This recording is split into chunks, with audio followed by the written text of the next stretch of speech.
Bagaimana jika dunia yang kita tinggali tidak berjalan seperti biasanya? Dari hal paling kecil hingga hal terbesar di alam semesta, semuanya bisa berubah drastis hanya dengan satu kemungkinan. Sebuah perubahan sederhana bisa menggeser arah kehidupan, bahkan mungkin mengubah nasib seluruh umat manusia.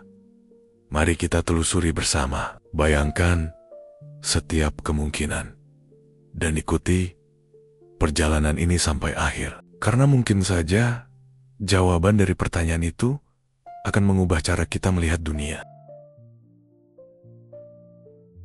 Bayangkan sejenak kamu berdiri di depan sebuah mesin besar dengan lampu-lampu yang berkelip, tuas yang bergetar, dan pintu logam yang berderit pelan ketika terbuka. Lalu, sebuah layar menampilkan angka-angka tahun 3025 atau mungkin tahun 100 sebelum Masehi, dan kamu punya kesempatan untuk menekan tombolnya. Pertanyaannya adalah, kemana kamu akan pergi? Apakah kamu akan melompat ke masa depan? Melihat seperti apa dunia 1000 tahun dari sekarang? Apakah kita sudah menjelajah bintang-bintang? Hidup berdampingan dengan robot cerdas?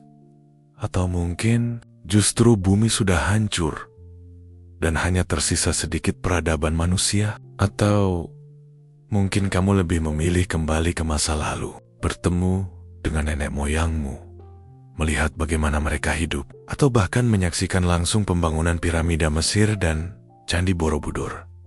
Waktu adalah hal yang selalu kita jalani setiap hari. Kita bangun, beraktivitas, tidur, lalu mengulanginya lagi. Tapi, pernahkah kamu bertanya, apakah waktu itu sesuatu yang bisa kita kendalikan? Apakah mungkin suatu hari manusia benar-benar bisa memiliki mesin yang mampu membawa kita melintasi masa lalu dan masa depan? Sejak dulu, manusia selalu terpesona dengan ide perjalanan waktu di dalam cerita-cerita kuno. Dongeng sampai mitologi, banyak kisah tentang orang yang bisa melompat dari satu masa ke masa lain. Tapi, imajinasi ini semakin berkembang ketika sains modern mulai menemukan bahwa waktu ternyata tidak sesederhana yang kita kira.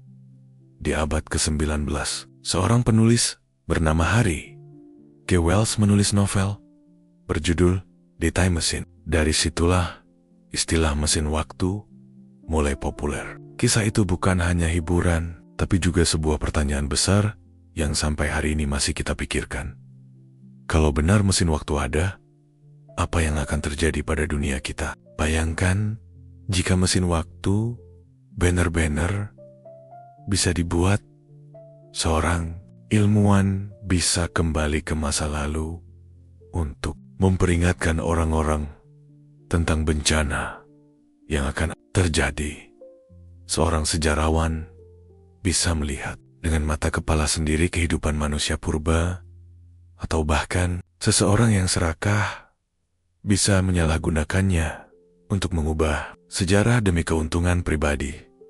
Mesin waktu adalah ide yang penuh kemungkinan. Ada harapan, ada rasa takut, dan ada juga misteri besar yang menunggu untuk dipecahkan. Tapi sebelum kita melangkah lebih jauh, ada pertanyaan mendasar yang harus kita jawab. Apa sebenarnya waktu itu? Apakah waktu itu hanya angka yang terus bertambah di jam kita? Atau apakah ia adalah bagian dari struktur alam semesta yang jauh lebih rumit? Di bab berikutnya, kita akan mencoba membongkar rahasia dasar tentang apa itu waktu, bagaimana sains memahaminya, dan kenapa ia bisa menjadi pintu menuju perjalanan lintas zaman. Jadi, tetaplah bersama saya, karena untuk memahami apakah mesin waktu bisa diciptakan, kita harus memulai perjalanan ini dari memahami esensi waktu itu sendiri.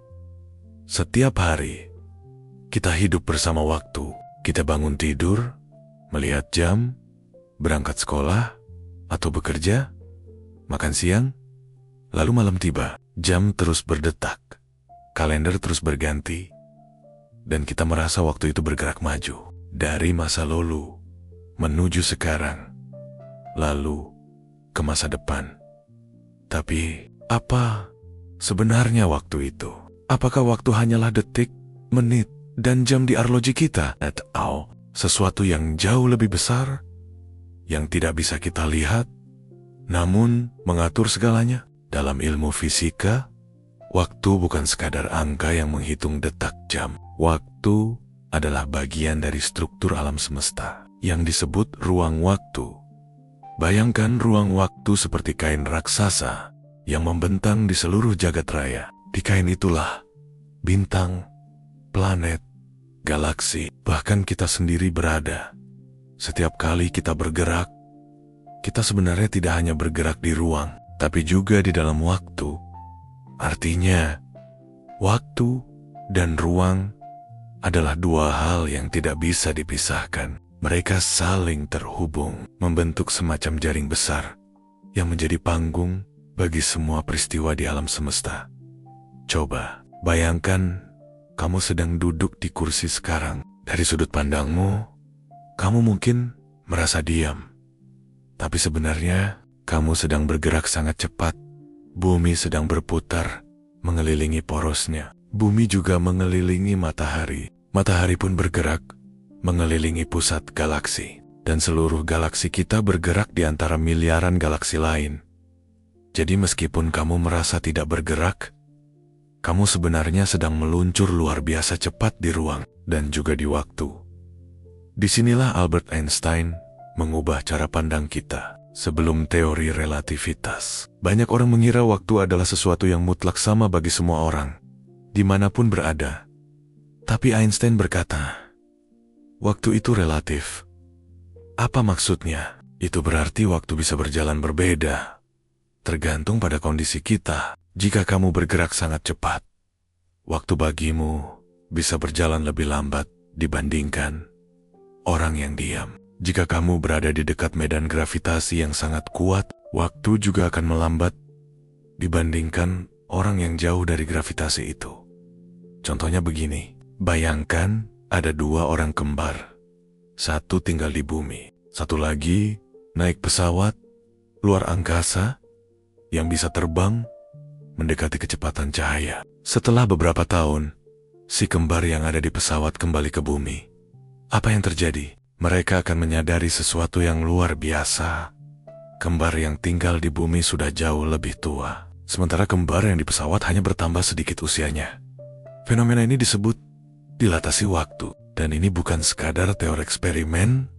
Dengan jam atom yang diletakkan di pesawat terbang sudah membuktikan hal ini benar-benar terjadi, walaupun perbedaannya sangat kecil. Jadi, waktu bukanlah sesuatu yang kaku dan sama untuk semua orang. Waktu bisa berubah, bisa melompet, tergantung pada kecepatan dan gravitasi. Dan inilah pintu pertama menuju ide besar, perjalanan waktu. Karena jika waktu bisa berjalan berbeda bagi orang yang berbeda, bukankah itu berarti kita bisa, secara teori, melompat ke masa depan? Kita sudah tahu bahwa waktu itu relatif, dia bisa berjalan berbeda tergantung pada kecepatan dan gravitasi. Dan disinilah teori Albert Einstein membuka sebuah pintu besar menuju kemungkinan perjalanan ke masa depan. Tapi bagaimana bisa? Mari kita bayangkan dengan sebuah kisah sederhana. Ada sepasang saudara kembar, namanya Andi dan Budi. Andi tetap tinggal di bumi, hidup normal, makan 3 kali sehari, dan bekerja seperti biasa. Sementara itu, Budi dipilih menjadi astronot dalam misi super rahasia. Dia menaiki pesawat luar angkasa yang bisa terbang mendekati kecepatan cahaya. Bagi Budi, perjalanan itu hanya terasa beberapa tahun. Dia membaca buku, tidur di kabin, sesekali menatap bintang-bintang lewat jendela pesawat. Namun, ketika dia akhirnya kembali ke bumi, dia kaget bukan main. Andi, kembarannya, sudah menjadi orang tua yang jauh lebih tua darinya. Fenomena ini disebut paradoks kembar. Dan meskipun namanya terdengar aneh, ini bukanlah sekadar cerita fiksi. Ini adalah konsekuensi nyata dari teori relativitas khusus Einstein. Menurut Einstein, ketika kita bergerak sangat cepat mendekati kecepatan cahaya, waktu bagi kita akan melambat dibandingkan dengan orang yang bergerak lebih lambat. Artinya, Jam di dalam pesawat Budi berdetak lebih pelan dibanding jam Andi di bumi. Jadi, bisa kita simpulkan, dengan cara ini, Budi sebenarnya telah melompat ke masa depan. Dia tidak melakukan trik sulap, tidak juga pakai mesin aneh, melainkan hanya dengan memanfaatkan hukum alam semesta. Tentu saja, kita belum punya pesawat yang bisa terbang sedekat itu dengan kecepatan cahaya. Tapi, para ilmuwan sudah membuktikan efek ini dalam skala kecil. Contohnya, jam atom yang sangat akurat diletakkan di dalam pesawat terbang yang mengelilingi bumi. Setelah kembali, jam itu memang menunjukkan perbedaan kecil dibanding jam yang dibiarkan di darat.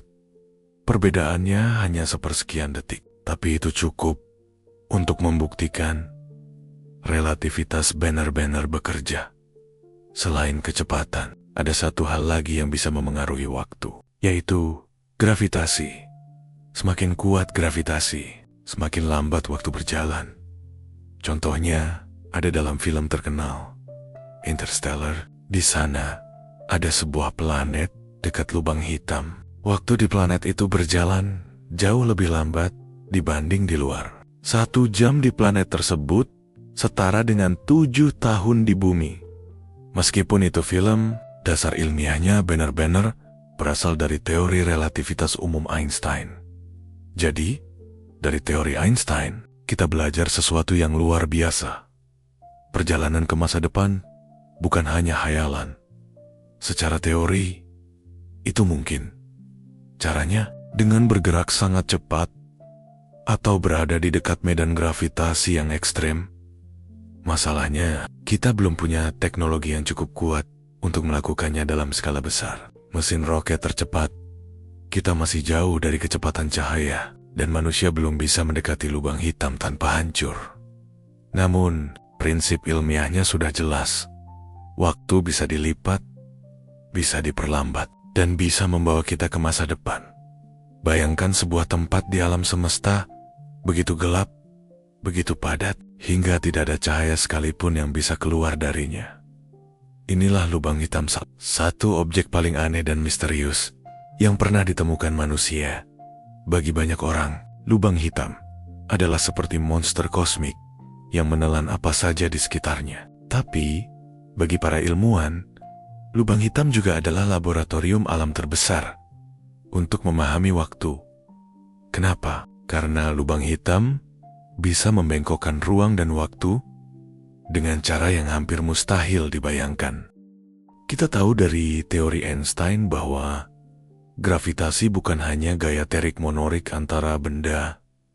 Gravitasi sebenarnya adalah efek dari ruang waktu yang melengkung. Coba bayangkan begini, letakkan sebuah bola bowling di atas kasur. Kasurnya akan melengkung ke bawah. Kalau kita meletakkan kelereng di dekat bola itu, kelereng akan bergerak mendekatinya. Itulah gambaran sederhana bagaimana gravitasi bekerja. Sekarang, bayangkan bukan bola bowling, tapi sebuah benda yang masanya jutaan atau miliaran kali lebih besar dari matahari, dipadatkan dalam ruang sekecil kota. Lengkungan ruang waktu yang dihasilkan akan sangat ekstrem. Itulah lubang hitam. Nah, di sekitar lubang hitam, sesuatu yang aneh terjadi. Waktu di dekat lubang hitam berjalan jauh lebih lambat dibandingkan waktu yang jauh dari lubang hitam. Kalau kamu berani mendekati lubang hitam tapi tidak sampai tertelan ke dalamnya, maka dari sudut pandangmu, waktu akan berjalan normal. Kamu masih bisa menghitung detik dengan jam tanganmu. Tapi, jika ada seseorang yang mengamatimu dari jauh, mereka akan melihat seolah-olah kamu bergerak super lambat, hampir seperti dibekukan. Ini berarti lubang hitam adalah semacam mesin waktu alami. Dengan mendekatinya, kamu sebenarnya bisa melompat ke masa depan. Karena waktu di tempatmu berjalan lebih lambat, coba bayangkan sebuah misi luar angkasa. Ada seorang astronot bernama Maya yang melakukan penelitian di dekat sebuah lubang hitam supermasif. Dia hanya berada di orbit lubang hitam itu selama 5 jam. Namun ketika Maya kembali ke bumi, ternyata waktu yang sudah lewat di bumi adalah 50 tahun. Orang-orang yang dulu dikenalnya sudah tua, sebagian bahkan sudah tiada. Sementara Maya sendiri hanya merasa baru beberapa jam meninggalkan rumah. Fenomena ini terdengar seperti fiksi ilmiah, tapi sebenarnya itu adalah konsekuensi nyata dari relativitas umum Einstein. Selain lubang hitam, para ilmuwan juga memikirkan kemungkinan lain, warp waktu. Konsepnya mirip dengan melipat kain. Kalau ruang waktu bisa dilipat, maka perjalanan yang biasanya butuh jutaan tahun cahaya bisa dipersingkat menjadi hanya beberapa detik.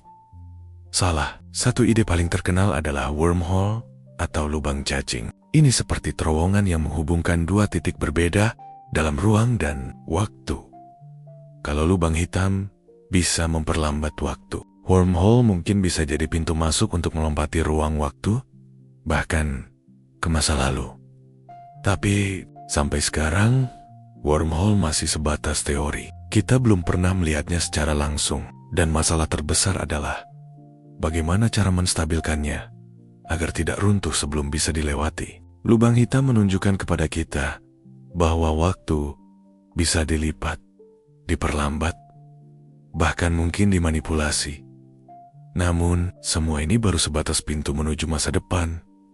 Pertanyaannya adalah, apakah kita juga bisa membuka pintu ke masa lalu? Apakah mungkin manusia benar-benar bisa kembali dan mengubah sejarah? Bayangkan jika kamu bisa kembali ke masa lalu, apa yang akan kamu lakukan? Apakah kamu ingin memperbaiki kesalahanmu sendiri atau ingin menyaksikan peristiwa besar dalam sejarah seperti proklamasi kemerdekaan, pembangunan piramida Mesir, atau bahkan bertemu dinosaurus? Gagasan ini terdengar begitu menarik, tapi juga menimbulkan banyak pertanyaan. Kalau perjalanan ke masa depan mungkin secara teori, bagaimana dengan perjalanan ke masa lalu? Secara ilmiah, perjalanan ke masa lalu jauh lebih rumit dibanding ke masa depan. Kenapa? Karena alam semesta punya aturan yang disebut kausalitas urutan sebab dan akibat. Kalau kamu kembali ke masa lalu dan mengubah sesuatu, maka akibatnya bisa mengacaukan alur peristiwa yang seharusnya terjadi. Tapi meski rumit, para ilmuwan tetap punya beberapa teori yang mengatakan bahwa mungkin saja perjalanan ke masa lalu tidak mustahil. Salah satu ide yang paling terkenal adalah melalui wormhole atau lubang cacing. Bayangkan ruang waktu seperti selembar kertas. Biasanya, untuk pergi dari titik A ke titik B, kamu harus berjalan mengikuti garis lurus. Tapi, kalau kertas itu dilipat hingga kedua titik saling bersentuhan, kamu bisa melompat lebih cepat lewat terowongan yang terbentuk. Nah, wormhole dianggap sebagai terowongan kosmik yang menghubungkan dua titik berbeda dalam ruang dan waktu. Jika salah satu ujung wormhole ditempatkan di masa lalu dan ujung lainnya tetap di masa kini, secara teori, seseorang bisa melewatinya untuk melompat ke masa lalu. Keren kan? Tapi masalahnya, wormhole yang stabil membutuhkan energi dalam jumlah luar biasa besar, bahkan jenis energi yang belum pernah kita miliki, yang disebut materi eksotis. Namun, jika kita bisa melakukannya, konsekuensinya sangat membingungkan. Misalnya, bayangkan kamu kembali ke masa lalu dan memberitahu orang-orang tentang teknologi modern, maka sejarah dunia akan berubah drastis. Atau, bagaimana kalau kamu mencegah suatu peristiwa besar terjadi? Dari sinilah muncul yang disebut paradoks waktu. Salah satu paradoks paling terkenal adalah paradoks kakek. Bayangkan seseorang kembali ke masa lalu, lalu mencegah kakeknya menikah. Kalau kakeknya tidak menikah, berarti orang itu sendiri tidak akan pernah lahir. Tapi, kalau dia tidak pernah lahir, bagaimana mungkin dia bisa kembali ke masa lalu untuk melakukan hal itu? Inilah dilema besar perjalanan ke masa lalu. Logikanya menjadi lingkaran yang membingungkan. Jadi, walaupun secara teori ada kemungkinan perjalanan ke masa lalu selalu menimbulkan pertanyaan yang sulit dijawab. Apakah kita benar-benar bisa mengubah masa lalu? Atau setiap usaha kita justru akan mengarah pada kejadian yang sudah seharusnya terjadi? Beberapa ilmuwan bahkan percaya bahwa jikapun kita bisa kembali ke masa lalu, alam semesta mungkin akan menyensor kita agar tidak bisa mengubah hal-hal penting. Siulwala sejarah punya cara untuk tetap berjalan sesuai jalurnya. Setiap kali kita membayangkan perjalanan ke masa lalu, selalu ada satu masalah besar yang muncul. Masalah ini bukan soal mesin atau teknologi, melainkan soal logika. Masalah itu disebut paradoks waktu. Dan paradoks paling terkenal di antaranya adalah paradoks kakek. Bayangkan seseorang bernama Raka. Suatu hari, Raka berhasil menemukan mesin waktu. Dengan penuh semangat, ia memutuskan untuk melakukan eksperimen gila. Kembali ke masa lalu, jauh sebelum dia lahir, ketika kakeknya masih muda. Nah, di masa lalu itu, Raka secara tidak sengaja atau mungkin sengaja melakukan sesuatu yang membuat kakeknya tidak pernah menikah. Apa akibatnya? Kalau kakeknya tidak menikah, berarti ayah atau ibu Raka tidak akan pernah lahir. Kalau orang tuanya tidak lahir, berarti Raka juga tidak akan pernah ada. Tapi tunggu sebentar, kalau Raka tidak pernah lahir, bagaimana mungkin dia bisa kembali ke masa lalu untuk melakukan itu semua? Inilah inti dari paradoks kakek. Logika waktu menjadi lingkaran yang membingungkan. Ada kontradiksi besar. Raka ada, tapi juga tidak ada. Mesin waktu berhasil dipakai, tapi juga seharusnya tidak pernah bisa digunakan. Dan paradoks ini tidak hanya berlaku untuk cerita kakek. Coba bayangkan kamu kembali ke masa lalu untuk mencegah sebuah bencana, misalnya kebakaran besar di kotamu. Kalau kamu berhasil mencegah kebakaran itu, berarti kamu di masa depan tidak akan pernah tahu ada kebakaran. Kalau kamu tidak tahu ada kebakaran, apa alasanmu untuk kembali ke masa lalu? Sekali lagi, kita terjebak dalam lingkaran logika yang tidak punya jawaban jelas. Para ilmuwan pun pusing menghadapi dilema ini. Beberapa fisikawan mengatakan bahwa paradoks seperti ini membuktikan bahwa perjalanan ke masa lalu mungkin mustahil. Alam semesta tidak mengizinkan kita untuk merusak alur sebab akibat. Namun, ada juga ilmuwan yang berpikir sebaliknya. Mereka mengatakan bahwa mungkin saja perjalanan ke masa lalu tetap bisa terjadi, tapi hasilnya tidak akan mengubah masa depan kita. Seolah-olah sejarah sudah terkunci, dan apapun yang kita lakukan di masa lalu hanya akan menjadi bagian dari sejarah itu sendiri. Bahkan jika Raka tadi kembali ke masa lalu, lalu tanpa sengaja membuat kakeknya terlambat datang ke sebuah pesta. Karena terlambat, kakeknya justru bertemu neneknya di jalan dan akhirnya tetap menikah. Artinya, apapun yang Raka lakukan justru akan mengarah pada kenyataan bahwa dia memang seharusnya lahir. Beberapa ilmuwan menyebut ini sebagai prinsip self-consistency atau konsistensi diri. Dengan kata lain, kalaupun kita bisa kembali ke masa lalu, kita tidak akan bisa mengubah hal-hal penting yang membuat keberadaan kita mungkin. Paradoks kakek menunjukkan kepada kita bahwa perjalanan waktu bukan hanya soal teknologi, tapi juga soal logika. Dan inilah yang membuat ide mesin waktu begitu rumit. Setiap jawaban selalu memunculkan pertanyaan baru. Namun, ada satu cara lain untuk menghindari paradoks ini. Gagasan tentang semesta paralel. Bagaimana jika setiap kali kita mengubah masa lalu, sebenarnya kita hanya menciptakan jalur baru di alam semesta? Bagaimana jika saya katakan bahwa mungkin di luar sana ada versi lain dari diri kamu? Versi dirimu yang mengambil keputusan berbeda, hidup dengan jalur berbeda, bahkan mungkin berada di dunia yang sepenuhnya berbeda. Inilah ide besar yang dikenal sebagai teori paralel universe atau multiverse.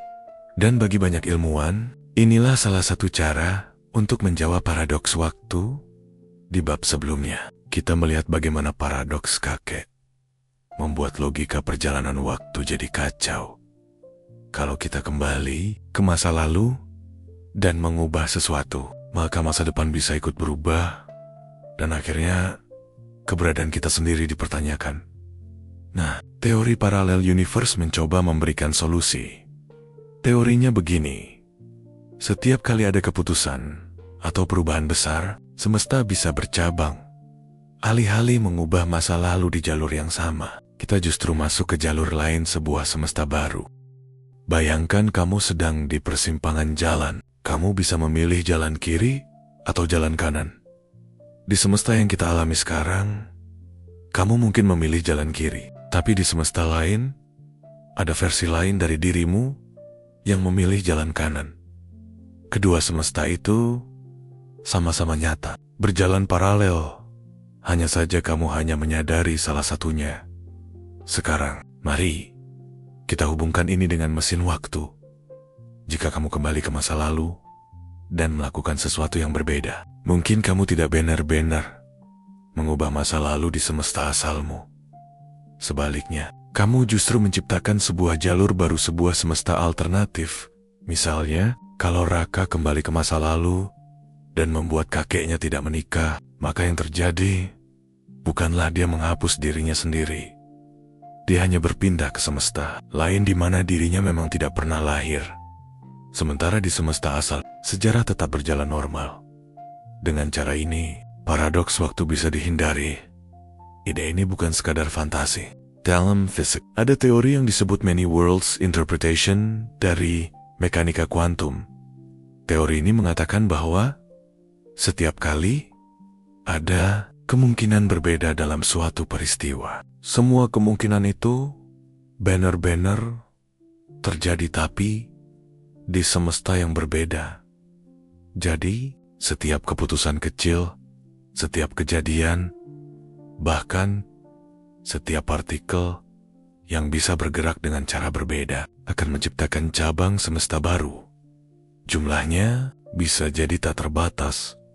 Bayangkan ada versi lain dari dirimu yang tidak menonton video ini karena memilih melakukan hal lain, memiliki pekerjaan yang berbeda, bahkan hidup di dunia di mana sejarah manusia berjalan sangat berbeda. Mungkin dinosaurus tidak pernah punah atau teknologi berkembang ribuan tahun lebih cepat. Mungkin kedengarannya seperti fiksi ilmiah, tapi konsep ini membuat banyak ilmuwan berpikir bahwa multiverse bisa menjadi jawaban untuk misteri perjalanan waktu. Kalau teori paralel universe benar, maka mesin waktu tidak akan membuat kita mengubah masa lalu di semesta kita sendiri. Sebaliknya, mesin itu akan menjadi pintu menuju semesta lain, semesta dengan jalur waktu berbeda.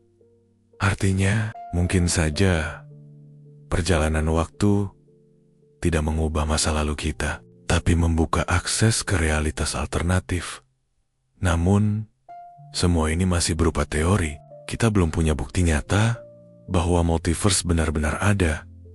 Dan sebelum kita sampai ke sana, ada pertanyaan yang lebih mendasar. Sejauh mana teknologi manusia sudah mampu menguji ide-ide ini? Apakah kita sudah punya mesin kecil yang membuktikan perjalanan waktu? Meski hanya dalam skala sederhana, kita sudah banyak membicarakan teori relativitas Einstein, lubang hitam, wormhole, hingga multiverse. Semua terdengar menakjubkan, bukan? Tapi mari kita kembali ke dunia nyata. Pertanyaannya adalah, sejauh ini, apa yang benar-benar bisa dilakukan manusia? Apakah kita sudah punya mesin waktu? Walaupun dalam bentuk sederhana, jawabannya mungkin akan mengejutkanmu. Saat ini, kita memang belum punya mesin waktu. Seperti yang ada di film, tidak. Ada kapsul futuristik yang bisa melompat ribuan tahun ke depan. Apalagi kembali ke masa lalu. Tapi, secara tidak sadar, kita sudah membuat mini mesin waktu dengan teknologi yang ada. Bagaimana caranya? Mari kita lihat dari eksperimen-eksperimen ilmiah. Pada tahun 1971, ada eksperimen terkenal yang disebut Havil-Keating eksperimen. Para ilmuwan membawa jam atom yang sangat akurat ke dalam pesawat terbang yang mengelilingi bumi. Setelah kembali, mereka membandingkan jam itu dengan jam atom yang tetap berada di darat. Hasilnya, jam yang ikut jalan-jalan di pesawat menunjukkan waktu yang sedikit berbeda dibanding jam di darat. Bedanya memang hanya sepersekian detik, tapi eksperimen ini membuktikan sesuatu yang luar biasa. Teori relativitas Einstein benar. Waktu memang bisa berjalan berbeda, tergantung pada kecepatan dan gravitasi. Bahkan, teknologi yang kita gunakan sehari-hari sudah memanfaatkan prinsip ini.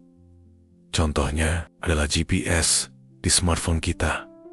Satelit GPS yang mengorbit bumi bergerak sangat cepat dan berada jauh dari permukaan, di mana gravitasi lebih lemah. Kalau para ilmuwan tidak menghitung efek relativitas ini, maka posisi GPS kita akan meleset hingga beberapa kilometer setiap harinya. Artinya, tanpa kita sadari, sistem navigasi yang kita pakai untuk mencari alamat, memesan ojek online, atau menemukan jalan, sebenarnya adalah bukti kecil bahwa perjalanan waktu benar-benar ada. Selain itu, ada juga fenomena alami. Astronot yang pergi ke luar angkasa sebenarnya mengalami waktu yang sedikit lebih lambat dibanding kita di bumi. Perbedaan ini sangat kecil, hanya beberapa milidetik, tapi tetap nyata. Dengan kata lain, setiap kali ada astronot pulang dari stasiun luar angkasa, secara teknis mereka sudah melakukan perjalanan waktu kecil ke masa depan. Jadi, walaupun kita belum bisa melompat ratusan tahun ke depan atau kembali ke masa lalu, bukti-bukti kecil ini sudah menunjukkan bahwa mesin waktu bukan sekadar fantasi. Kita memang masih di tahap awal, tapi setiap eksperimen memberi kita petunjuk bahwa teori Einstein bukanlah khayalan yang nyata. Ia bisa diuji, dan ia bekerja. Namun, tentu saja, perjalanan waktu dalam skala besar masih menghadapi rintangan yang luar biasa. Energi yang dibutuhkan, teknologi yang harus dikembangkan, hingga risiko yang mungkin muncul, semuanya masih menjadi tantangan besar bagi manusia. Setelah kita tahu bahwa perjalanan waktu secara teori mungkin terjadi, muncul pertanyaan besar. Kalau memang bisa, kenapa sampai sekarang kita belum punya mesin waktu? Jawabannya sederhana, tapi juga rumit. Karena ada hambatan raksasa yang membuat mimpi ini nyaris mustahil diwujudkan dengan teknologi manusia saat ini. Hambatan pertama adalah energi. Untuk membelokkan ruang dan waktu, apalagi membuka wormhole atau memanipulasi gravitasi, dibutuhkan energi dalam jumlah yang tidak masuk akal. Bayangkan begini, untuk bisa membuat lubang cacing seukuran pintu kecil saja, energi yang dibutuhkan bisa setara dengan seluruh energi yang diproduksi bumi selama ribuan tahun. Itu baru untuk satu lubang kecil. Dengan kata lain, sumber daya manusia saat ini masih jauh dari cukup. Kita bahkan masih kesulitan memenuhi energi terbarukan untuk kebutuhan sehari-hari, apalagi menciptakan mesin waktu. Hambatan kedua adalah stabilitas ruang waktu. Katakanlah kita berhasil membuka wormhole. Masalahnya, wormhole itu cenderung tidak stabil, dia bisa runtuh dalam hitungan detik. Para ilmuwan percaya, agar wormhole bisa tetap terbuka, kita membutuhkan sesuatu yang disebut materi eksotis, zat misterius dengan energi negatif. Masalahnya, materi eksotis ini belum pernah benar-benar kita temukan dalam jumlah yang bisa dipakai. Ada teori yang menyebut energi gelap bisa jadi kuncinya. Tapi sampai sekarang, energi gelap saja masih menjadi misteri terbesar kosmos. Hambatan ketiga adalah tubuh kita sendiri.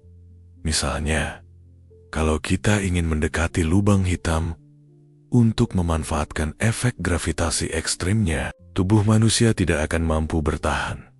Tarikan gravitasi akan menghancurkan tubuh kita. Dalam fenomena yang disebut spaghettification, tubuh kita akan terentang seperti mie spaghetti. Belum lagi radiasi kosmik suhu ekstrim, dan kondisi luar angkasa yang benar-benar berbahaya. Mesin waktu bukan hanya soal mesin, tapi juga soal bagaimana manusia bisa tetap hidup menggunakannya. Dan tentu saja, ada hambatan keempat, logika alam semesta itu sendiri. Paradoks, kakek yang sudah kita bahas sebelumnya mungkin saja adalah cara alam semesta melindungi dirinya dari kerusakan logika. Beberapa fisikawan bahkan mengatakan, hukum alam bisa saja mencegah kita melakukan perjalanan waktu ke masa lalu. Entah dengan cara membuat mesin waktu runtuh, atau membuat energi yang dibutuhkan menjadi tak terbatas, sehingga mustahil diwujudkan. Seolah-olah semesta punya aturan rahasia yang melarang kita bermain-main dengan waktu. Kalau dianalogikan, membuat mesin waktu itu seperti ingin membangun jembatan melintasi jurang yang dalam. Kita tahu jurang itu bisa diseberangi. Kita bisa membayangkan bentuk jembatannya, bahkan punya teori tentang cara membangunnya. Tapi ketika mulai bekerja, kita sadar bahan bangunannya tidak ada, energinya tidak cukup, dan tanah di kedua sisi jurang terus longsor. Itulah gambaran tantangan yang dihadapi para ilmuwan. Jadi, walaupun secara teori mesin waktu mungkin hambatan di depan kita begitu besar, energi yang tak terbayangkan, materi yang belum ditemukan, ancaman bagi tubuh manusia, hingga hukum alam yang misterius, semua membuat perjalanan waktu masih jauh dari jangkauan kita. Namun, di balik semua kesulitan itu, manusia tidak pernah berhenti bermimpi. Dan sejarah membuktikan, seringkali hal yang dulu dianggap mustahil, suatu hari bisa jadi kenyataan. Pertanyaannya adalah, bagaimana dampaknya kalau suatu hari mesin waktu benar-benar berhasil diciptakan? Bayangkan sejenak, hari ini diumumkan bahwa sebuah tim ilmuwan berhasil menciptakan mesin waktu pertama di dunia. Sebuah perangkat yang mampu membawa manusia melintasi masa depan, bahkan mungkin masa lalu. Bagaimana reaksi dunia? Apakah manusia akan menyambutnya dengan kegembiraan besar? Atau justru dunia akan diliputi ketakutan? Mari kita lihat sisi baiknya terlebih dahulu. Jika mesin waktu benar-benar ada, manusia bisa belajar langsung dari sejarah. Sejarawan tidak lagi hanya menibuk-nebuk melalui artefak atau tulisan kuno. Mereka bisa kembali ke masa lalu dan melihat pembangunan piramida Mesir, atau menyaksikan langsung peradaban Majapahit di puncak kejayaannya. Selain itu, para ilmuwan bisa melakukan perjalanan ke masa depan untuk mengetahui bagaimana bumi berevolusi. Apakah krisis iklim akan semakin parah? Apakah ada solusi teknologi yang sudah ditemukan di masa depan? Pengetahuan ini bisa menyelamatkan jutaan, bahkan miliaran nyawa. Dan bayangkan jika dokter bisa melompat ke masa depan, belajar dari pengobatan modern, lalu kembali membawa ilmunya ke masa kini. Penyakit-penyakit yang sekarang sulit disembuhkan bisa jadi hilang dalam sekejap. Tapi di sisi lain, bayangan indah ini juga menyimpan kegelapan besar. Karena mesin waktu bukan hanya alat pengetahuan, ia juga bisa menjadi senjata paling berbahaya yang pernah ada. Bayangkan jika seseorang kembali ke masa lalu untuk mengubah sejarah demi keuntungan pribadi. Seorang penguasa bisa memastikan dirinya selalu menang perang. Seorang pebisnis bisa tahu harga saham masa depan dan menjadi kaya raya tanpa batas. Atau lebih parah lagi, seorang penjahat bisa mencegah penangkapannya dengan mengubah detail kecil dalam sejarah. Mesin waktu akan membuka pintu bagi ketidakadilan ekstrem. Siapapun yang menguasainya bisa mengontrol dunia, bukan dengan senjata, tapi dengan manipulasi waktu. Selain itu, ada dampak yang sifatnya lebih filosofis. Kalau manusia bisa melompat ke masa depan dan mengetahui takdirnya, apakah kita masih punya kebebasan untuk memilih? Kalau kamu tahu bahwa di masa depan kamu gagal, apakah kamu akan tetap berusaha atau justru menyerah?